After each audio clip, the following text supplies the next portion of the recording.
Tariq Melrose here. You ever watch someone confidently deliver a speech that contradicts everything they said last week? Well, that's not leadership. It's performance art. And today's act was avant-garde, to say the least. I've got the clips, the contradictions, and the commentary they definitely won't quote on the floor. Subscribe now, because if the truth is buried under spin, I'm showing up with a shovel. Republicans scream about subpoenas, but when Hunter Biden shows up, they run scared, exposing their hypocrisy for all to see.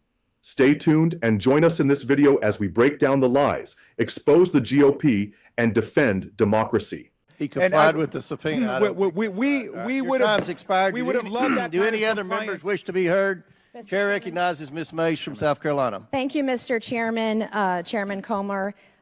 First of all, my first question is, who bribed Hunter Biden to be here today? That's my first question. Second question, you are the epitome of white privilege, coming into the Oversight Committee, spitting in our face, ignoring a congressional subpoena to be deposed. What are you afraid of? You have no balls to come up here and... Mr. Chairman, point of inquiry. Mr. Chairman, if the ladies recognize... If the gentlelady wants to hear from Hunter Biden, we can hear from him right now, Mr. Chairman. Let's take a vote and hear from Hunter Biden. What are you afraid of? Hold on. Order. Are women allowed to speak in here or no? Are women allowed to speak in here or no? Because you keep interrupting me. I'll interrupt the chairman. I don't know that he's a lady. I think that that Hunter Biden should be arrested right here, right now, and go straight to jail. Our nation is founded on the rule of law. Come on. And the premise that the law applies equally to everyone, no matter what your last Point of order, Mr. Chairman. Point of order. It doesn't matter who you are. Point of order, Mr. Chairman. Biggs over here. Donald Trump Jr. Biggs over here. State your point, Mr. Biggs. Yeah, my point of order is this. Are we going to continue on with this blatant interruption? This is absurd and inappropriate. I intend to give my statement. I don't intend to have anybody interrupted. I'm not going to interrupt your statements. I think you should have decorum and courtesy and don't act like a bunch of nimrods. You just interrupted a woman. And that's five. I got permission. Can we agree? Everyone has Mr. 5 Chairman, minutes. Can we agree? Point of order again. The assertion that I interrupted was absolutely false. That's typical of the gentleman who spoke it. I got permission to speak from the chairman. I spoke. I was interrupted yet again by the gentleman who doesn't choose to go through the chair and follow proper order. I encourage us, I think if we're going to have any respect at all, we need to have proper decorum. Well said. Well said. I'd like to finish. The rules are everyone's going to be recognized for 5 minutes. Anyone that wants to be recognized will be recognized for 5 minutes. Ms. Mace has 4 minutes and 13 seconds left. Chair recognizes Ms. Mace. It does not matter who you are, where you come from, or who your father is, or your last name. Yes, I'm looking at you, Hunter Biden, as I'm speaking to you. You are not above the law at all. The facts in this case are crystal clear. This committee used and issued a lawful subpoena to Hunter Biden, a critical witness in this committee's investigation into Biden family corruption. Hunter Biden and his lawyers did not claim privilege of any kind because clearly he has none. They didn't contest the legitimacy of our reasons for issuing this subpoena, no reasons, because they clearly are legitimate. And yet he refused to comply. Trump's family members, Donald Trump Jr., he did not defy a congressional subpoena. He showed up multiple times for multiple depositions for several hours. In doing so, Hunter Biden broke the law. He did so deliberately. You did so flagrantly. You showed up on the Hill, on the Senate side, the day of that congressional subpoena to defy it and spit in the face of this committee. That's what you did. The question the American people are asking us is, what is Hunter Biden so afraid of? Why can't you show up for a congressional deposition? You're here for a political stunt. This is just a PR stunt to you. This is just a game that you are playing with the American people. You're playing with the truth. Hunter Biden wasn't afraid to sell access to Joe Biden to the highest bidder when he was in elected office. He wasn't afraid to trade on the Biden brand, peddle influence, and share those ill-gotten gains with members of his family, including Joe Biden. He wasn't afraid to compromise the integrity of the presidency and vice presidency by involving Joe Biden in shady business deals with our foreign adversaries. But Hunter Biden, you were too afraid to show up for a deposition, and you still can't today. I believe that Hunter Biden should be held completely in contempt. I think he should be hauled off to jail right now, because it wasn't long ago, too, my friends on the other side of the aisle, that you also believed in the power of a congressional subpoena. Not long ago at all. You believed in holding those who refused to comply with a congressional subpoena accountable. And I stood with each and every one of you. I am the only member in this room today who has held a member of my own party in contempt of Congress for not showing up for a subpoena. And I see nothing but complete hypocrisy on the other side of the aisle. The ranking member of this committee even so eloquently put it, the lesson is, please tell your children out there in America, if you get a subpoena to go before Congress, go. You have a legal responsibility to do so. So the hypocrisy is stunning. What are we to tell our children today? There's nothing the other side can say with a straight face. As the only member of this committee to vote to hold a member of contempt of my own party, let me be clear, this should not be a partisan issue. If Congress issues a subpoena, you show up, period. This is not a responsibility we take lightly. It brings no joy for us to do this, but the president's son broke the law and must be held accountable in the same way anybody else would. I urge my colleagues on both sides of the aisle to do so. And my last message to you, Hunter Biden, you play stupid games, you win stupid prizes. Will the gentlelady yield for a question? Will the gentlelady yield? Will my friend yield from South Carolina? Sure. I do want to commend the gentlelady who was the only Republican who stood up and voted to hold in contempt the Republican members of the House who blatantly and categorically refused to comply with subpoenas that came from the bipartisan January 6th committee.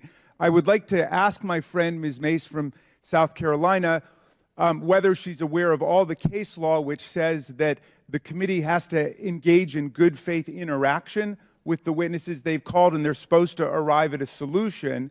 And what do you think about the fact that the chairman on multiple occasions gave this witness the opportunity to come before the full committee, and he agreed to that? We issued a congressional subpoena, and I know with your constitutional law background, you know exactly what that means, and he should have showed up. And because of your vote and because of your statements, you should be voting to hold this man in contempt of Congress today, right now, if you're going to be consistent on your own policies and your own words. Gentlelady's time's expired. Chair recognizes Mr. Moskowitz for 5 minutes. Thank you, Mr. Chairman. It's good to see you after a long break.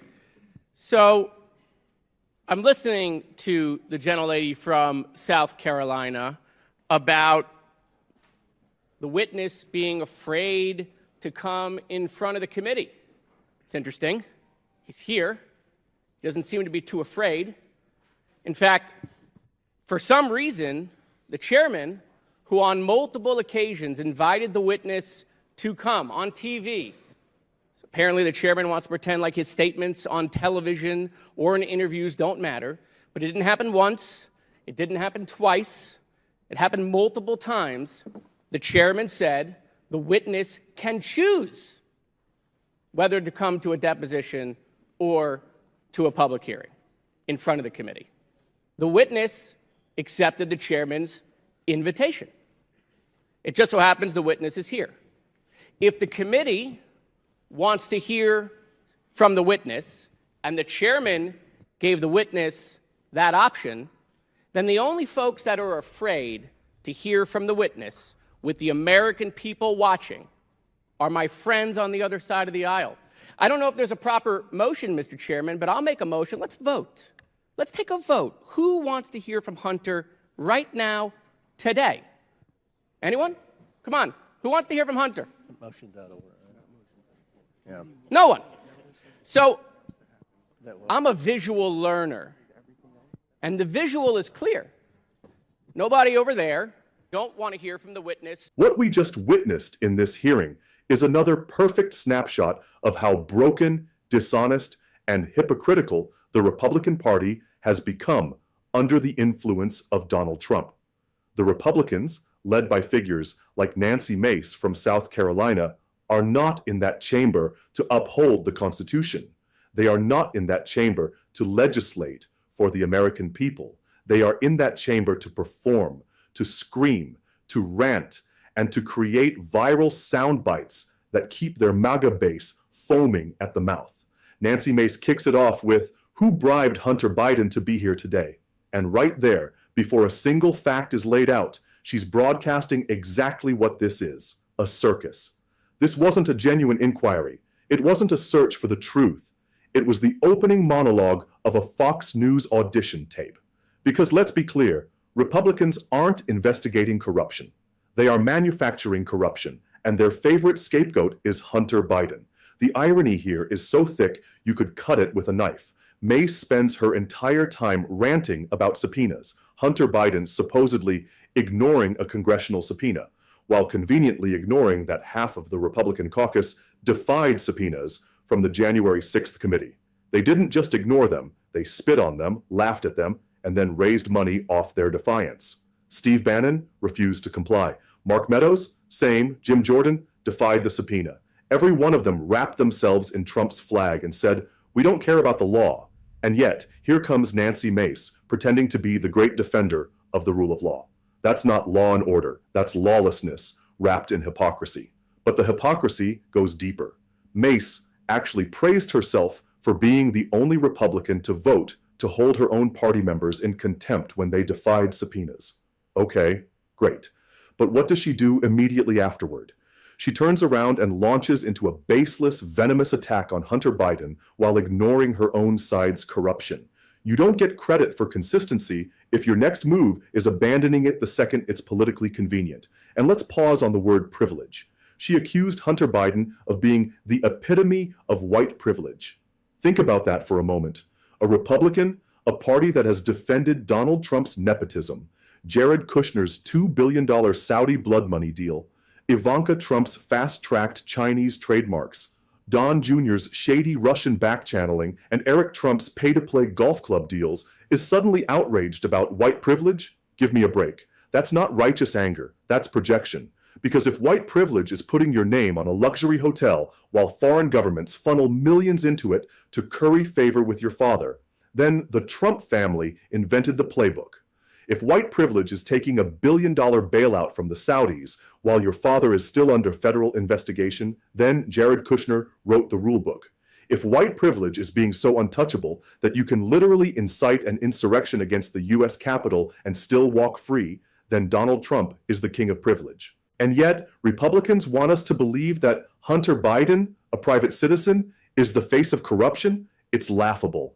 Now, let's talk about the supposed fear they keep trying to pin on Hunter. Nancy Mace sneers. "What are you afraid of, Hunter Biden?" As if showing up to a public hearing, on camera, under the lights, in front of the entire country, somehow proves cowardice. Let's not forget, it was Hunter who said he would testify openly, publicly, transparently. The GOP refused. They wanted him locked away in a closed-door deposition where they could twist his words, leak selective sound bites, and build a fake narrative. That's the game. They didn't want transparency. They wanted control. And when Hunter called their bluff and showed up in the open, suddenly Republicans didn't want to hear from him at all. One Democrat nailed it. The only people afraid of Hunter Biden testifying are the Republicans themselves. Because if the American people actually heard the full story, the air would come right out of their balloon. Their entire Biden crime family narrative would collapse under its own weight. Look at the visual in that room. Hunter Biden was sitting right there. Republicans could have asked him questions on the spot. They didn't. They fumbled, they yelled, they tripped over parliamentary nonsense. Why? Because their goal was never truth. Their goal was a smear job. And when the cameras are rolling and the witness is in the chair, they can't control the story anymore. They're terrified of the truth. Now let's step back and ask, why are Republicans so obsessed with Hunter Biden in the first place? Because they can't defend Donald Trump. They can't defend his 4 indictments. They can't defend his 91 criminal charges. They can't defend the $2 billion Jared Kushner pocketed from Saudi Arabia. They can't defend the countless violations of the Hatch Act, the Emoluments Clause, or the Constitution itself during Trump's presidency. So instead, they yell Hunter Biden like it's some magic word that erases their own crimes. This is political projection at its purest. They accuse others of the very sins they themselves are guilty of. They scream corruption while wallowing in corruption. They scream law and order while they excuse Trump's lawlessness. They scream family privilege while they hand the keys of the U.S. government to Trump's unqualified children. It's pathetic. And while Republicans waste taxpayer dollars chasing conspiracy theories about Hunter Biden, what's not getting done, real work, infrastructure, healthcare, education, climate action, jobs, all the issues that actually matter to working families are being sidelined for the MAGA cult's obsession with Joe Biden's son.